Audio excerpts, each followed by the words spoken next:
Saint Camillus de Lellis, from the wounded soldier to the healer of souls.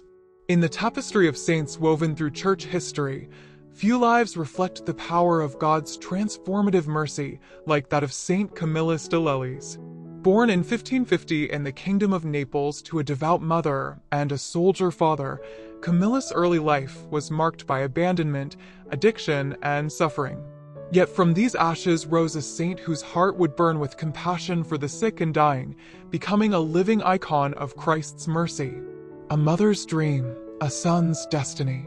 Camillus' mother, advanced in age, dreamt before his birth that her son would lead a band of men wearing a red cross. Though she died when Camillus was still a boy, her vision would prove prophetic. Raised without stability, he followed in his father's footsteps as a soldier. In the military camps, he learned gambling, rough living, and recklessness. But his true battle had yet to begin, the battle for his soul. The turning point: God is everything.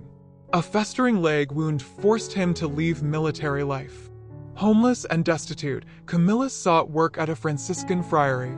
There, a friar shared a simple, piercing truth. God is everything. The rest is nothing. One should save one's soul which does not die. These words shattered the illusions Camillus had built his life upon.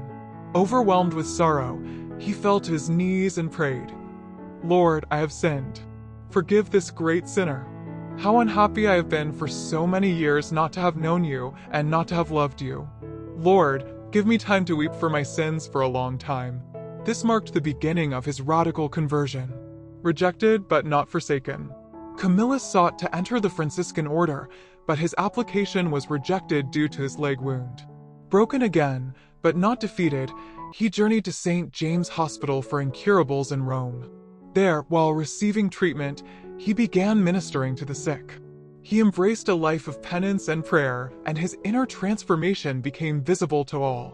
At the time, hospital staff were often societal outcasts working out of necessity, not charity. Camillus stood out. His love was sincere, and he served the sick not just physically, but spiritually.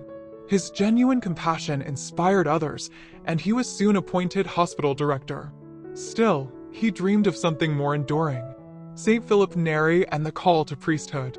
Camillus found a spiritual father in St. Philip Neri, who encouraged him to pursue the priesthood to fulfill his calling. Through divine providence, a benefactor helped him complete his studies, and Camillus was ordained at age 34. His priesthood became the foundation for what God would do next: the Red Cross and the birth of a new mission. With a group of like-minded men, Camillus formed the Order of Clerks Regular, ministers of the infirm, later known as the Camillians. They wore black habits marked by a large red cross, just as his mother had dreamt years before. Their mission was clear: to care for the sick, especially the poor and plague-stricken, both physically and spiritually, even at risk to their own lives. Their fourth vow of heroic charity distinguished them from all other religious orders: to serve the sick, even the plague-stricken, in body and soul, for the love of God, even if it meant dying with them. Their radical love bore fruit across Italy and beyond. They tended the dying during plagues, accompanied soldiers on the battlefield, and brought Christ's comfort to those the world had abandoned. Even with his leg wound causing chronic pain, Camillus served to the very end, sometimes crawling to bedsides when he could no longer walk. Lessons for the Christian faithful today. The life of Saint Camillus is a resounding answer to anyone who feels broken, unworthy, or too far gone. His story teaches us: 1. No one is beyond redemption. Camillus was addicted to gambling and lived aimlessly for decades. Yet God used that very suffering to humble and transform him. Your past does not disqualify you, it prepares you. 2. Mercy is greater than pain. Even with his wound, Camillus chose compassion over comfort. We too are called to minister out of our weakness, not just our strength.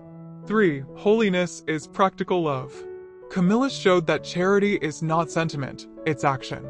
Tending the sick, feeding the hungry, visiting the lonely, this is how we touch Christ. 4. Your suffering has a purpose. Camillus' unhealed leg became his lifelong cross, but also his tool of sanctification. God can turn our limitations into a source of grace for others. 5. Be faithful in small beginnings. He started as a hospital janitor. He became a priest, a founder, and a saint. Begin where you are with what you have. A quote to live by. Camillus once said, "Think well, speak well, do well. These 3 things, through the mercy of God, will make a man go to heaven." Final reflection.